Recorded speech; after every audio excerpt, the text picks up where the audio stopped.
Mobil yang dikendarai Boy memasuki area perumahan. Bibah tampak mencoba mengingat-ingat blok berapa rumah yang dulu Yuda sediakan untuknya jika mereka menikah. Boy berhenti di depan sana, ucap Bibah saat melihat rumah dengan pagar hitam. Dia masih ingat warna dan motif pagar rumah tersebut. Sesampainya di depan, tanpa pikir panjang Bibah segera keluar disusul Azam dan Boy dari belakang. Rasa panik sekaligus khawatir begitu tergambar jelas dari wajah Bibah. Awal pertemuan, Bibah menganggap Yunita sebagai mimpi buruk yang telah menghancurkan mimpi indahnya, merebut surga yang ingin dia raih. Namun sekarang, waktu telah berlalu begitu cepat. Maaf pun telah Bibah berikan. Dia percaya semua yang terjadi adalah bagian dari perjalanannya, meraih ridho Allah Subhanahu wa Ta'ala. Melihat hidup Yunita yang tak mendapatkan kebahagiaan membuatnya prihatin. Assalamualaikum Yun, ini aku Bibah. Dia terus mencoba mengetuk pintu, namun tidak ada jawaban. Perlahan Azam mendekat, meraih handle pintu dan ternyata pintu itu terkunci. Bagaimana ini? Ucap Bibah yang nampak panik. Cari siapa mas? Tanya seorang pria datang dari arah belakang. Mereka segera berbalik, melihat seorang pria parubaya yang menatap asing ke arah mereka. Ya, mungkin saja curiga. Maaf, apa pemilik rumah ini ada di rumah? Tanya Azam. Oh Yuda, tanya pria itu balik. Iya pak, benar, sahut Bibah. Tadi pagi saya lihat dia pergi sambil membawa tas besar sendirian. Mungkin istrinya ada di dalam, ucap pria parubaya itu. Pikiran negatif kembali memenuhi kepala Bibah. Dia yakin Yunita ada di dalam dan bisa saja prediksinya benar. Namun dia masih berharap Yunita baik-baik saja. Mas, kita dobrak saja pintunya. Aku yakin Yunita ada di dalam.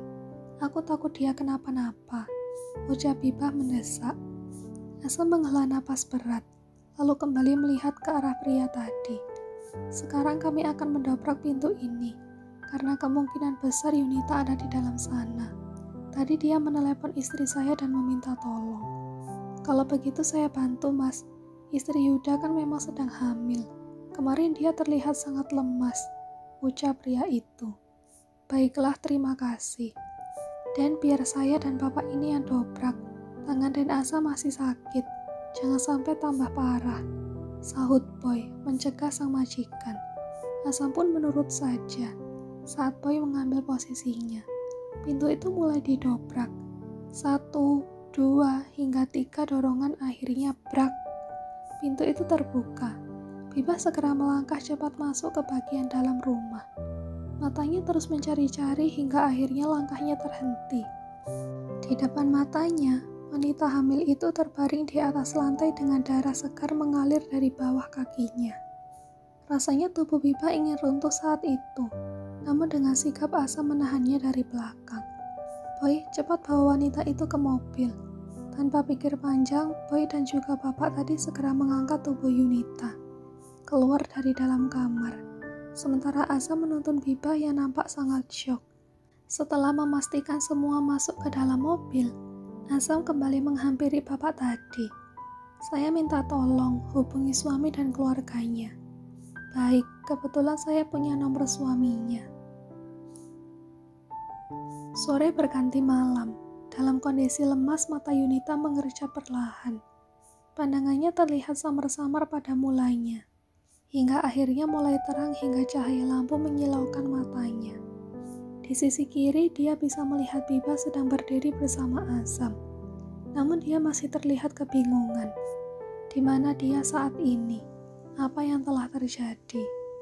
Yun, jangan bergerak dulu, ucap Bibah saat melihat Yunita hendak bangkit dari posisi terbaringnya. Bibah, kenapa aku di sini?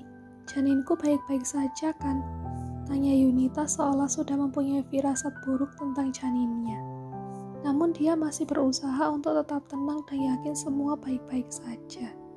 Bibah terlihat tidak tega, namun dia harus menyampaikan kabar buruk yang sudah pasti akan menyakiti hati calon ibu. Perlahan Bibah mendekat dan langsung memeluk Yunita. Maaf, tapi janin kamu tidak bisa dipertahankan. Setelah Bang Yuda datang, kamu akan langsung mendapatkan tindakan medis untuk mengeluarkan janinmu. Dunia Yunita seolah runtuh seketika. Dia membisu sejenak, memastikan jika semua yang dia dengar adalah kenyataan, hingga tiba-tiba terbesit dalam hatinya. Apa ini karena semua dosa-dosa yang pernah dilakukan sebelumnya? Astagfirullah, kata itu terucap lirih, hingga akhirnya Yunita mulai menangis sejadi-jadinya. Tidak mungkin, aku tidak mau kehilangan anakku. Aku tidak mau. Ya Allah, ampuni aku. Biba tak bisa menahan air matanya. Dia yang baru saja merajut mimpi agar kelak bisa menjadi seorang ibu, bisa mengerti apa yang Yunita rasakan saat ini. Yunita tiba-tiba saja bangkit dari posisi terbaringnya. Diraihnya kedua tangan Biba dan langsung menempukkan kepalanya di sana. Biba, aku tidak siap kehilangan bayiku. Aku mohon katakan kepada dokter jika bayiku akan baik-baik saja. Biba tak bisa berkata-kata. Dia kembali memeluk Yunita dan mendekapnya erat. Istighfar Yun, semua ini bagian dari rencana Allah. Bayimu tidak benar-benar pergi, tapi dia sedang menunggu kamu di pintu surga. Yunita semakin menangis. Penyesalan terus memenuhi hati dan pikirannya. Namun yang paling dia sesali adalah saat dimana dia menjadikan janin itu sebagai alat untuk mendapatkan hati seorang pria. Di saat dia butuh dukungan, baik teman ataupun keluarga tak ada yang peduli kepadanya. Dia selalu dipandang buruk karena dianggap wanita murahan. Tak lama tubuhnya semakin melemah. Suara tangisnya perlahan redam hingga akhirnya Yunita mulai tak sadarkan diri. Yunita, Yun, ucap Biba panik. Aku akan panggil dokter. Ucap Asam lalu segera keluar dari ruangan itu. Sementara Biba kembali membaringkan tubuh lemah Yunita. Suara langkah kaki terdengar mendekat. Biba segera menoleh saat mengira yang datang adalah sang suami dan juga dokter. Tapi ternyata dia salah, yang datang adalah Yuda. Tangan Biba terkepal erat. Dia marah dan juga kecewa. Saat pria yang dulu dia kenal sangat baik dan bertanggung jawab, kini tidak lebih dari seorang pecundang. Dengan langkah cepat, Biba mendekati Yuda yang masih berdiri 3 meter darinya. Pak! Suara tamparan itu terdengar begitu nyaring. Air mata kekecewaan mengalir dari sudut matanya. Dasar pria tak berperi kemanusiaan. Biba mencengkeram erat kerah kemeja Yuda dengan kedua tangannya. Tatapan mata penuh amarah kini terlihat jelas. Dia sangat tahu betapa besar usaha Yunita untuk berubah menjadi seorang istri yang baik. Namun dia tidak menyangka Yuda tidak menghargai usaha istrinya. Aku menahan diri untuk tidak ikut campur meski aku melihat semua luka lebam di tubuhnya. Tapi apa yang kamu lakukan sekarang benar-benar membuat aku kecewa. Kalau kamu tidak menghendakinya, jangan sakiti hati dan fisiknya. Pria sejati tidak akan pernah mengeraskan suaranya di hadapan seorang wanita. Apalagi menggunakan tinjunya untuk menyelesaikan masalah. Kamu benar-benar pecundang, Yuda Anggara. Biba menghempaskan tangannya. Melangkah mundur menjauh dari Yuda yang sejak tadi tak bisa berkata-kata. Seolah tertampar dengan semua yang diucapkan oleh mantan calon istrinya itu. Tak lama Asam bersama seorang dokter dan 2 orang perawat datang. Masuk ke dalam ruang rawat itu saat tim dokter segera mendekati berangkar rumah sakit. Asam mendekati Yuda yang masih mematung di posisinya. Huff, Asam kembali menghela napas saat untuk kedua kalinya berhadapan dengan pria itu. Penyesalan memang akan selalu datang belakangan. Namun tidak ada kata terlambat. Saat ini Yunita butuh ketegasanmu sebagai seorang suami dampingi dia. Sejenak Yuda tertunduk hingga akhirnya menganggukkan kepalanya. Ya, setelah ini Yuda harus menandatangani surat persetujuan untuk tindakan kuret yang akan diberikan tim dokter kepada Yunita. Pukul 9 malam, setelah semua prosedur medis selesai dilakukan, Asam keluar dari ruang rawat, menghampiri Yuda yang memilih duduk di kursi tunggu di luar sana. Mungkin dia malu berhadapan dengan Biba. Setelah semua kelakuan buruknya selama ini terkuak. Melihat kedatangan Asam, membuat Yuda segera berdiri dari posisi duduknya. Terima kasih karena kalian sudah datang. Semuanya sudah selesai, kalian bisa pulang sekarang. Aku dan Biba memang akan segera pulang. Tapi sebelum itu, aku ingin mengatakan sesuatu padamu. Ucap Azam. Apa maksudmu? Tanya Yuda yang nampak bingung. Azam menghela napas panjang seraya maju 2 langkah ke depan. Hingga jaraknya dan Yuda hanya tersisa setengah meter saja. Aku tahu, kamu tidak bisa menerima kenyataan saat dipisahkan dengan Biba. Hingga kamu memperlakukan Yunita sebagai penjahat yang telah menyebabkan kehancuran hidupmu. Tapi kamu lupa jika semuanya sudah dalam rancangan Allah. Menyalahkan sama saja kamu menyalahkan takdirnya. Apa kamu pikir aku dan Biba tidak merasakan hal yang sama? Kami juga sempat bergelut dengan perasaan masing-masing. Namun ketika kami saling menerima, semua berjalan dengan baik. Azam hendak berbalik pergi, namun langkahnya terhenti dan kembali menatap Yuda. Satu lagi, jangan mencoba mengetuk pintu rumah orang lain. Jika kamu tidak siap untuk menjadi seorang tamu, paham? Kamu memang sempat menjadi bagian dari hidupnya. Tapi di akhir perjalanan akulah pemilik hatinya. Sekuat apapun tekad kamu, tidak akan bisa menembus dinding takdirnya Allah Subhanahu wa Ta'ala. Malam semakin larut saat Azam dan Biba sampai di unit apartemen mereka. Dari belakang, Azam terus melihat sang istri yang berjalan dengan lemas. Sayang, kamu baik-baik saja. Mendengar ucapan sang suami, membuat Biba menghentikan langkah. Dia berbalik dan segera memeluk erat suaminya. Azam mengusap lembut punggung sang istri. Dia juga tahu istrinya masih sangat syok setelah kejadian tadi. Sudah tidak apa-apa. Aku yakin Yuda tidak akan menyakiti Yunita lagi. Percayalah padaku. Biba melepaskan pelukannya, menatap sang suami dengan mata berkaca-kaca. Jika aku hamil, apa Mas Azam akan mengabaikan aku? Hei, kenapa kamu berpikir seperti itu? Apa aku terlihat seperti pria antagonis? Entahlah. Yang jelas Mas Azam juga pria, sama seperti yang lain. Biba kembali berbalik, melanjutkan langkahnya masuk ke dalam kamar. Astagfirullah, kenapa wanita begitu yakin dengan apa yang mereka pikirkan? Ucap Azam lalu segera melanjutkan langkahnya masuk ke dalam kamar. 1 minggu berlalu. Gips yang menempel di tangan Azam kini sudah dilepas oleh dokter. Biba nampak setia menemani sang suami.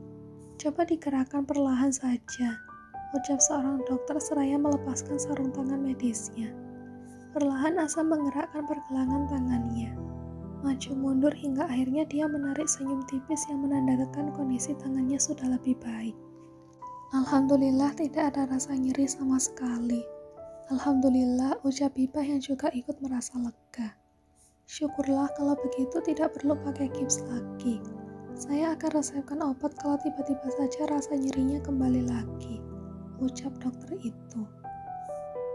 Setelah selesai, Biba dan Azam pun keluar dari rumah sakit itu. Terlihat di depan sana Boy sudah berdiri di samping badan mobil, menunggu mereka keluar. Boy, mana kunci mobilnya? Tanya Azam saat menghentikan langkah di depan sang supir. Wih, sudah sembuh nih. Boy menyodorkan kunci mobil itu ke hadapan Azam. Ini kuncinya, Den. Kalau begitu saya pulang naik taksi saja. Tugas saya sudah selesai di sini. Tunggu sebentar. Ucap Biba sambil mengeluarkan beberapa lembar uang pecahan 100.000 dari dalam tasnya. Untuk ongkos, hati-hati di jalan ya, Boy. Kami juga mau langsung pulang ke apartemen. Dengan sigap, Boy meraih uang di tangan Biba. Alhamdulillah banyak sekali. Kalau begitu saya pamit. Assalamualaikum. Waalaikumsalam, ucap Biba dan Azam secara bersamaan. Setelah kepergian Boy, Azam dan Biba pun segera masuk ke dalam mobil. Hari mulai petang. Biba dan Azam mengejar waktu untuk segera sampai di apartemen sebelum azan maghrib berkumandang. Setelah selesai melaksanakan ibadah sholat Isya, Biba masuk ke dalam kamar. Sementara Azam menerima telepon di balkon utama apartemen dari sang mama yang menanyakan kondisi tangannya. Di dalam kamar, Biba duduk di depan cermin meja riasnya, menyisir rambut panjang yang terurai panjang. Sejenak tatapannya terlihat datar, hingga akhirnya pandangannya beralih saat membuka laci meja, di mana dia menyimpan baju satin tipis yang saat itu dibelikan sang mertua. Sudah sejauh ini, dia merasa harus melakukan sesuatu untuk menyenangkan sang suami yang sudah banyak menderita menahan hasratnya, hingga berbagai kendala lain.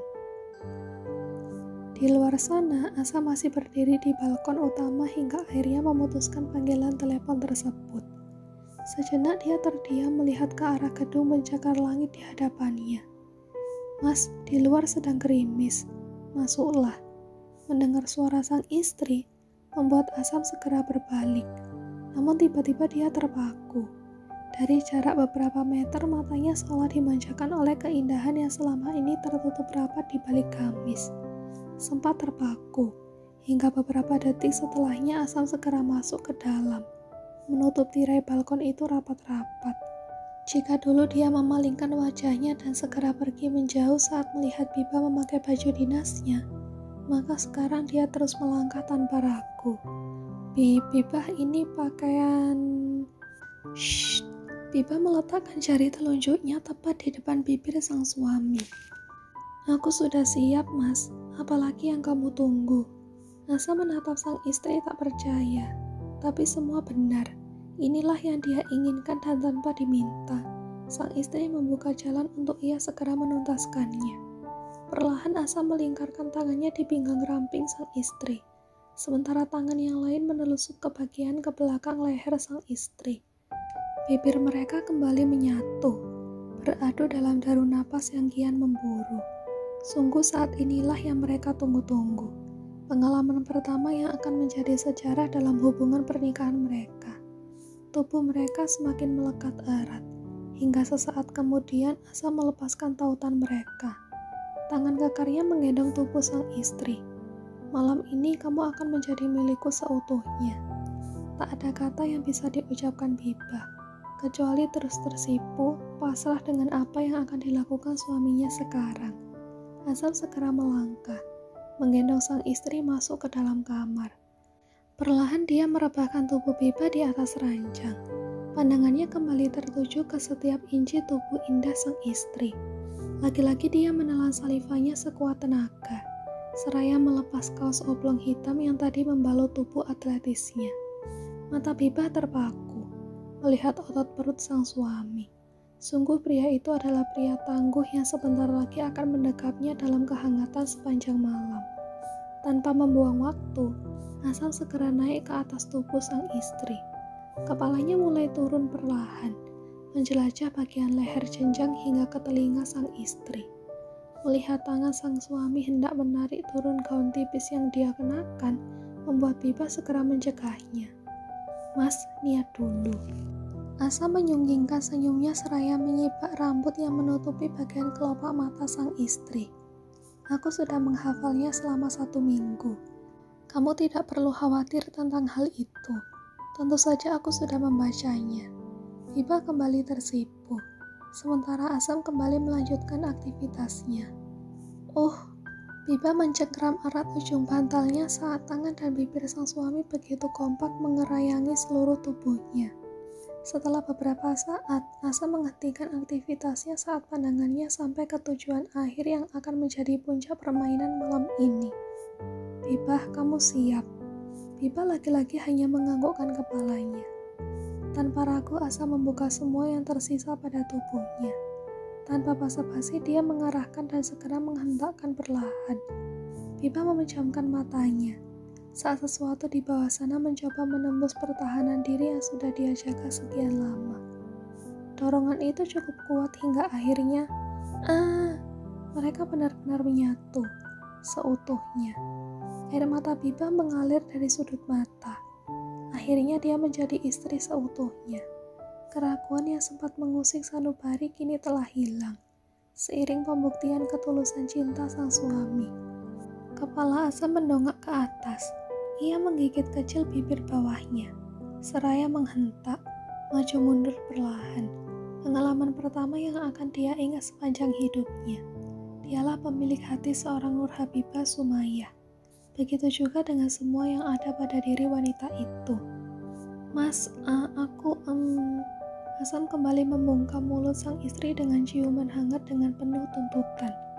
Malam itu di tengah ruangan yang diterangi cahaya remang-remang lampu tidur, Bibah dan Asam memulai langkah baru dalam hubungan mereka. Tidak cukup satu kali, Asam mengulanginya berkali-kali hingga azan subuh berkumandang. Mereka berhenti sejenak, mandi, sholat, lalu mengulanginya lagi dan lagi. Hingga akhirnya tubuh kokoh itu tumbang. Asam membawa sang istri ke dalam dekapannya. Dikejupnya pucuk kepala sang istri beberapa kali dengan raut wajah penuh kepuasan. Terima kasih sayang, aku sangat mencintaimu. Van, coba nanti kamu mampir ke apartemen Asam. Siapa tahu saja dia belum kuat nyetir, ucap mama sambil menyendokkan nasi goreng ke atas piring keponakannya itu. Revan menganggukkan kepalanya. Dia memang sudah mempunyai rencana untuk pergi ke sana pagi ini. Tante, Om, Asam kan sudah menikah. Masa masih tinggal di apartemen? Coba minta dia untuk mempertimbangkan untuk membuat atau membeli rumah. Wanita seperti Bibah itu pasti suka dengan halaman yang luas. Itu juga yang Om pikirkan. Tapi kamu tahu sendiri Asam tidak suka dikekang. Kamu saja yang sampaikan langsung. Kamu kan jagonya marketing.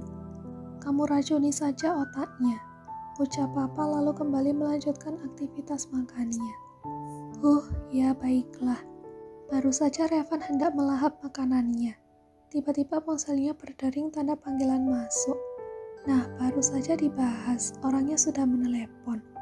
Tanpa pikir panjang, Revan segera menerima panggilan telepon itu. Assalamualaikum, Van. Waalaikumsalam, kenapa? Aku baru saja membahas kamu bersama Om dan Tante. Tolong sampaikan ke Mira. Aku mungkin datang agak telat. Mundur saja rapat pagi ini. Tadi aku mencoba menelepon dia, tapi nomornya tidak aktif. Oh begitu, ya baiklah. Suaramu kedengarannya serak, sakit. Tidak, aku baik-baik saja. Dah aku tutup dulu, aku mau keramas lalu istirahat sebentar. Panggilan telepon itu berakhir. Sementara Revan nampak mematung dengan ponsel yang masih menempel di telinganya. Ais, dasar bocah berandal. Untuk pertama kalinya aku menyesal mengangkat telepon darinya. Ucap Revan lalu meletakkan kembali ponselnya di atas meja makan. Kenapa, Van? Tanya mama penasaran. Revan menoleh dengan raut wajah datar. Aku tidak jadi ke apartemen Asam. Dia menelepon hanya untuk minta tolong dan pamer. Pamer? Pamer apaan? Tanya papa yang ikut penasaran. Pamer kalau dia mau keramas, jawab Revan lalu kembali melanjutkan makannya. Hahaha, mama dan papa tertawa dengan sangat renyah.